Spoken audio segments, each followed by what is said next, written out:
जियान जाने वाला है एंशिएंट रिमेन और क्या वो मास्टर के लिए बॉडी रिफाइन कर पाएगा, आपको लास्ट में पता चल जाएगा। लास्ट वीडियो में हमने छोटी जाओजाओ और क्वीन मेडोसा को देखा था एक झलक के लिए, और साथ में ये भी देखा था कि स्टोन टावर के एरिया से खतरनाक ओरा रिलीज होती है, और जब फॉलिंग स्टार पवेलियन के लोग इस ओरा को सेंस करते हैं तो वो हैरान हो जाते हैं क्योंकि जियान फाइनली बन चुका है डाउजुन। तो चलिए बिना टाइम जाए के बढ़ते हैं वीडियो की तरफ। तो जब जियान डाउजुन में एडवांस होता है तो फेंग जुनजे और मास्टर यालो बहुत ही खुश हो जाते हैं। तो फिर हम आसमान में खड़ी जियान को देखते हैं जिसके बैक में एक अजीब सा सिंबल दिखाई दे रहा होता है, और जब जियान अपने हाथ को क्लेंच करता है तो आसपास का स्पेस डिस्टॉर्ट होने लगता है। तो जियान अपने मन में कहता है इलीट डाउजुन का स्ट्रेंथ बहुत ही खतरनाक होता है, और अगर करंटली जियान और गो जाइजिंग से फाइट करता है तो वो भी जियान का कुछ नहीं बिगाड़ सकता है क्योंकि जियान इतना पावरफुल हो चुका है। और हो सकता है कि जियान को एंग्री बुद्धा लोटस यूज करना ना पड़े। तो जियान अपने मन में कहता है और गो जाइजिंग तुमसे मैं जरूर बदला लूंगा, ये याद रखना। तो फेंग जुनजे और मास्टर यालो जियान के पास आ जाते हैं। तो फेंग जुनजे जियान के कंधे पर हाथ रखकर कहते हैं तुम लिटिल फेलो फाइनली उठ ही गए। तो जियान स्माइल करके फेंग जुनजे को ग्रीट करके बोलता है एल्डर फेंग जुनजे आपका बहुत बहुत धन्यवाद। तो फेंग जुनजे जियान से कहता है तुम्हें अपने टीचर की शुक्रिया अदा करनी चाहिए क्योंकि इस एक साल के समय में तुम्हारे टीचर सही से नींद नहीं कर पाए हैं। तो जियान मास्टर यालो की तरफ देखता है जो बहुत सालों बाद स्माइल कर रहे होते हैं। तो मास्टर यालो जियान से बोलता है इस ओल्ड फेलो की बकवास बातों को मत सुनो और ये अच्छा हुआ कि तुम उठ गए। तो मास्टर यालो जियान के कंधे पर हाथ रखकर कहते हैं लिटिल फेलो पास्ट की बातें भूल जाओ और अब हॉल ऑफ सोल से भी डरने की कोई जरूरत नहीं है क्योंकि तुम मेरे एक्सपेक्टेशन से भी ज्यादा पावरफुल हो चुके हो। तो ये वर्ड सुनकर जियान स्माइल करता है। तो जियान मास्टर यालो की इल्यूजनरी बॉडी की तरफ देखकर कहता है टीचर अभी के लिए मैं 3 किस्म के हेवनली फ्लेम को निगल चुका हूँ और आपके लिए बॉडी रिफाइन करने की एबिलिटी मुझ में है। तो साइड से फेंग जुनजे कहते हैं बॉडी रिफाइन करना इतना अर्जेंट नहीं है, अगरचे हॉल ऑफ सोल वाले ने याओचन को पकड़ा था उस वक्त इसका लाइफ खतरे में नहीं था, पर याओचन ने बहुत सारे एसेंस स्पिरिचुअल की को गवाया है और बॉडी रिफाइन करने से पहले हमें इसकी स्पिरिचुअल द्विकी को रिस्टोर करना होगा, वरना अगर हम इसके लिए बॉडी भी रिफाइन करते हैं तो ये बिल्कुल अपनी कल्टिवेशन नहीं कर पाएगा। तो एसेंस स्पिरिचुअल की नाम सुनकर जियान चौंक जाता है। तो फेंग जुनजे जियान से कहता है एसेंस स्पिरिचुअल की को एसेंस स्पिरिचुअल स्ट्रेंथ भी कहते हैं। ये हॉल ऑफ सोल वाले सोल्स को इसलिए पकड़ते हैं ताकि वो इन सोलों की एसेंस स्पिरिचुअल की ऑब्जॉर्व करे, और ये स्पिरिचुअल की एक सोल की जिंदगी होती है, और अगर एसेंस स्पिरिचुअल की लॉस्ट होती है तो ये सोल के लिए बहुत बड़ी लॉस होती है। तो ये वर्ड सुनकर जियान हॉल ऑफ सोल के फ्लैशबैक पे चला जाता है जहाँ पर मास्टर यालो को बड़े बड़े जंजीरों से कैद किया गया था और वो जंजीरें मास्टर यालो से स्पिरिचुअल की एब्जॉर्ब कर रही थी। तो जियान फेंग जुनजे से पूछता है कि हम किस प्रकार से मास्टर की स्पिरिचुअल की को प्राप्त कर सकते हैं। तो फेंग जुनजे एक लम्हे के लिए खामोश होकर कहते हैं स्पिरिचुअल की एक सोल की फाउंडेशन होती है और इसको एक्सटर्नल फोर्स से प्राप्त नहीं किया जा सकता है, लेकिन 2 ऐसी यूनिक चीजें हैं इस धरती पे जिसकी मदद से स्पिरिचुअल की को प्राप्त किया जा सकता है। तो जियान फेंग जुनजे से पूछता है कि एल्डर कौन से 2 चीजें। तो जियान जल्दी से पूछता है कि एल्डर फेंग जुनजे कौन से 2 चीजें। तो फेंग जुनजे कहता है सोल बेबी फूड और स्पिरिचुअल ड्रैगन हेवनली फंगस। अगर हम इन दोनों में किसी एक को भी हासिल करते हैं तो याओचन की बॉडी फिर पक्की होगी, लेकिन इनका मिलना ऑलमोस्ट इम्पॉसिबल है और इन चीजों के बारे में मैंने एंशिएंट बुक्स में पढ़ा था। तो फेंग जुनजे मजीद कहते हैं जब तुम अनकॉन्शियस थे तो इसी 1 साल के समय में मैंने फॉलिंग स्टार पवेलियन के एक्सपर्ट को इन चीजों को ढूंढने के लिए भेजा था, लेकिन आज तक हमें कोई भी इंफॉर्मेशन नहीं मिले। तो ये वर्ड सुनकर जियान का दिल बहुत खफा हो जाता है और तभी वो अपने दांत पीस कर कहता है माँ कसम हॉल ऑफ सोल मैं तुझे नहीं छोड़ूंगा। तो जियान फेंग जुनजे से पूछता है एल्डर फेंग क्या रियली हमारे साथ इसके अलावा कोई और चारा नहीं है। तो फेंग जुनजे हाँ में नोट करते हैं। तो ये देखकर जियान गुस्से से अपना हाथ क्लेंच करता है। तो जबकि ये तीनों बातें कर रहे होते तो तभी वहाँ पर फॉलिंग स्टार पवेलियन का एक एल्डर आ जाता है और वो आकर फेंग जुनजे को ग्रीट करके बोलता है पवेलियन चीफ फेंग जुनजे जो mysterious item soul baby fruit आपने मेंशन किया था रूमर्स के अकॉर्डिंग वो आइटम एंशिएंट रिमेन्स में है। तो ये वर्ड सुनकर जान एकदम चौंक जाता है और उस एल्डर को देखने लगता है जिसने ये न्यूज इनको दिए थे, और जान उससे पूछता है कि रियली ये न्यूज करेक्ट है। तो फेंग जुनजे शॉक हो जाते हैं और वो भी उस एल्डर से पूछते हैं आपने ये न्यूज कहाँ से हासिल किए हैं। तो वो एल्डर स्माइल करके फेंग जुनजे से कहता है पवेलियन चीफ में इन न्यूज के लिए रिस्पॉन्सिबल था और मैंने सेंट्रल फैन का चप्पा चप्पा चांद मारा और लास्ट में हमें एंशिएंट रिमेन्स से न्यूज मिले कि सोल बेबी फ्रूट वहाँ पर है, लेकिन अब दिक्कत ये है कि एंशिएंट रिमेन्स में खतरनाक मैजिकल बीस्ट ट्राइब है और वो फेलोज बहुत ही कठिन है। तो फेंग जुनजे एक्साइटेड होकर कहते हैं ये सोल बेबी फ्रूट बेशक एंशिएंट रिमेन्स से है और इसका एंशिएंट रिमेन्स में अपीयर होना इतना सरप्राइजिंग नहीं है। तो फेंग जुनजे जियान से कहता है लिटिल फेलो तुम बहुत ही लकी हो, जैसे ही तुम बेहोशी से निकल आए तो हमें गुड न्यूज मिल गए। तो मास्टर यालो फेंग जुनजे से कहते हैं बुड्ढे कही के इतने जल्दी खुश होने की कोई जरूरत नहीं है, और मास्टर यालो कहते हैं अभी के लिए एंशिएंट रिमेन्स ने अपने तरफ बहुत सारे फैक्शंस की अटेंशन को अट्रैक्ट कर लिया है, मतलब सारे कॉन्टिनेंट के एक्सपर्ट्स की अटेंशन को, और इसके अलावा ये जगह बीस्ट रीजन में है और इस तरह की कीमती ट्रेजर को वहाँ से छीन लाना बहुत ही मुश्किल है। और इससे पहले जब एंशिएंट रिमेन लगा था तो उसमें बहुत खतरनाक फाइट हुई थी और आज तक किसी को पता नहीं चला कि उसमें कितने डाउजोंग्स और डाउजन्स ऊपर वाले के पास चले गए हैं। तो ये वर्ड सुनकर फेंग जुनजे सीरियस हो जाते हैं क्योंकि उन्होंने वो सीन अपनी अपनी आंखों से देखा था। तो फेंग जुनजी जियान से कहता है एंशिएंट रिमेन, जिस तरह इसका नाम सजेस्ट हुआ है इसी तरह ये पुराने समय से चलते आ रहे हैं। और वो बंदे जो एक रिमेन को क्रिएट करके छोड़ते हैं तो वो बिल्कुल ही कोई मामूली बंदे नहीं होते हैं। और रिमेन क्रिएट करने के लिए बंदे को डाउशिंग क्लास की पीक का एक्सपर्ट बनना पड़ेगा। तो ये वर्ड जियान अपनी पूरी ध्यान से सुन रहा होता है। और अब जबकि जियान डाउजुन क्लास का एक्सपर्ट बन चुका है तो उसका अंदाजा होता है कि डाउशिंग बनना कितना कठिन होता है। और फेंग जुनजी मजीद कहते हैं करंट समय के रिमेन्स पहले वाले एंशिएंट रिमेन से बहुत ही डिफरेंट हो चुके हैं और बहुत सारे रिमेन छोड़े जाते हैं लेकिन इसमें बहुत कम रह जाते हैं और ज्यादातर समय के साथ डिसअपियर हो जाते हैं। एंशिएंट रिमेन्स के अलावा और भी बहुत सारे रिमेन्स है और जब एंशिएंट रिमेन अपीयर होता है तो ये अपने साथ एक खूनी तूफान को लाता है। और जियान तुम्हें अवेयर रहना चाहिए कि एक डाउशिन के द्वारा छोड़ी गई चीज कितनी अट्रैक्टिव होती है। और फेंग जुनजी को कुछ याद आ जाता है और वो जियान से कहते हैं ये प्लेम मंत्रा जो तुम्हारे पास है और जिसे तुम प्रैक्टिस कर रहे हो उसको याओशिन और मैंने एक बहुत ही खूनरेज युद्ध लड़ने के बाद प्राप्त किया है। और इस बार जो रिमेन स्टार्ट होने वाला है ये पहले वाले से ज्यादा ट्रबलसम होगा क्योंकि ये बीस्ट रीजन में अपीयर होने वाला है और न सिर्फ इसमें मैजिकल बीस्ट होंगे बल्कि इसमें इंसान भी होंगे। तो ये वर्ड सुनकर जियान अपने आईब्रोज नेट करता है और वो बोलता है ये एंशिएंट रिमेन बेशक बहुत ही ट्रबलसम होने वाला है। तो फेंग जुनजी जियान से कहता है एंशिएंट रिमेन स्टार्ट होने से पहले हमारे फॉलिंग स्टार पेविलियन के एक्सपर्ट वहां पहुंच जाएंगे। और ओरिजिनली हम पर्सनली इस बार जाने का इरादा नहीं कर रहे हैं क्योंकि हमने एक बार एंशिएंट रिमेन को अपनी आंखों से देखा है और अगर बदकिस्मती से फॉलिंग स्टार पेविलियन इसमें फंसता है तो बहुत ही बड़ा ट्रबल क्रिएट हो जाएगा। और ऊपर से हमारा falling star pavilion hole of soul के ब्लैक लिस्ट में भी आ चुका है और अगर मजीद हम कुछ एक्ट करने की कोशिश करते हैं तो हमारा फ्यूचर बहुत ही कठिन होगा। और फेंग जुनजी कहते हैं कि अभी के लिए याओचेन को अपनी स्ट्रेंथ रिकवर करनी है तो इसलिए ये यहाँ से कहीं नहीं जाएगा और याओचेन जैसे एक्सपर्ट के अलावा हम होल ऑफ सोल को टक्कर नहीं दे सकते हैं। तो ये वर्ड सुनकर जान नोट करता है क्योंकि जान को पता है कि फॉलिंग स्टार पेविलियन पोर पेविलियन में एक ग्रेट और पावरफुल पेविलियन है लेकिन होल ऑफ सोल को डायरेक्टली टक्कर नहीं दे सकता है। तो जान कहता है currently falling star pavilion hole of soul का दुश्मन बन चुका है और ये जगह पेविलियन के हेडक्वार्टर्स है तो यहाँ पर हर हाल में एक्सपर्ट होने चाहिए। तो इसलिए एल्डर फेंग जुनजी आप नहीं जा सकते और आप यहाँ पे रुक जाइए। और जान मास्टर की तरफ देखकर कहता है और टीचर ये जगह ग्रेट फॉलिंग स्टार फॉर्मेशन ये जगह आपके लिए एकदम सूटेबल है तो लिहाजा आप यहाँ रुक जाइएगा। और मैं ऑलरेडी इस एंशिएंट रिमेन में काफी इंटरेस्टेड हूँ तो मैं वहाँ जा रहा हूँ। तो मास्टर योलो अपना सर शुक करके बोलते हैं ये बहुत ही डेंजरस है और तुम्हें पता नहीं है कि वहाँ का युद्ध कितना क्रूअल होगा इसलिए तुम नहीं जाओगे क्योंकि तुम्हें अभी भी अपने पिताश्री को रेस्क्यू करना है। तो जान स्माइल करके बोलता है टीचर आप चिंता ना करें, अगर मैं ओल्गो जाइजिंग जैसे बंदे से लड़ता हूँ तो मैं इजीली 9-2-11 हो जाऊंगा इसलिए आप रिलैक्स हो जाइए और मैं बिल्कुल अपने लिमिट्स जानता हूँ। और जान एल्डर फेंग जुनजे की तरफ देखकर कहता है एल्डर फेंग जुनजे आप प्लीज मेरे लिए बीस्ट रीजन का एक डिटेल मैप तैयार कीजिएगा। तो फेंग जुनजे मास्टर की तरफ देखकर कहते हैं अगरचे मैं तुम्हारे बारे में बहुत ही फिक्रमंद हूँ लेकिन करंटली तुम इस एक्ट के लिए एकदम सुटेबल हो और याओलाओ की पीक स्ट्रेंथ हासिल करने के लिए तुम्हें सफर करना पड़ेगा और जितना जल्दी मुझसे हो सकता है मैं तुम्हारे लिए मैप बनाता हूँ। और हाँ जियान मूचिंगलान को भी अपने साथ ले जाना क्योंकि उसका क्लैन वहाँ पर है इसलिए वो तुम्हारा कोई ना कोई हेल्प कर सकेंगे।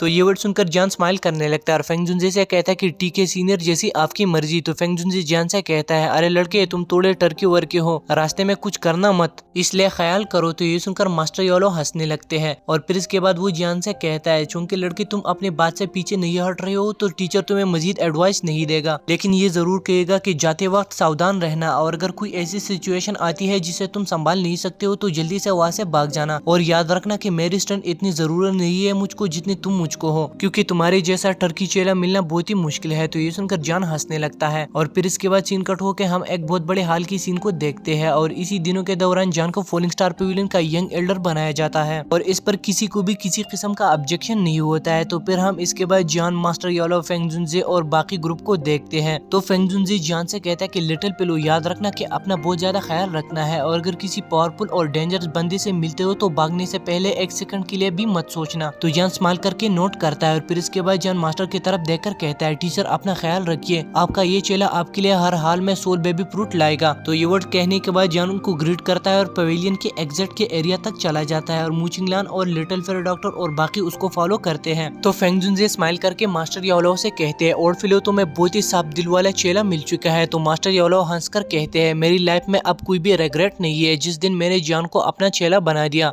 तो गाइज इसके बाद ये वीडियो पे होती है खत्म। अगर आपको वीडियो पसंद है तो प्लीज लाइक कीजिए, साथ में अगर आप चैनल पर पहली बार आए हैं तो प्लीज सब्सक्राइब कीजिए और वीडियो को वॉच करने के लिए थैंक यू सो मच। मैं मिलता हूँ आपसे नेक्स्ट वाली वीडियो में, तब तक आप अपना बहुत बहुत ख्याल रखें। Thank you so much. और हाँ यार, ये कहना भूल गया, बहुत दिनों से वीडियो नहीं डाली थी, तो इसके लिए दिल से सॉरी। और बाकी अगर आपको वीडियो पसंद है तो प्लीज़ एक बार फिर कह रहा हूँ, वीडियो को लाइक कीजिए और चैनल को सब्सक्राइब कीजिए। Thank you so much, bye bye.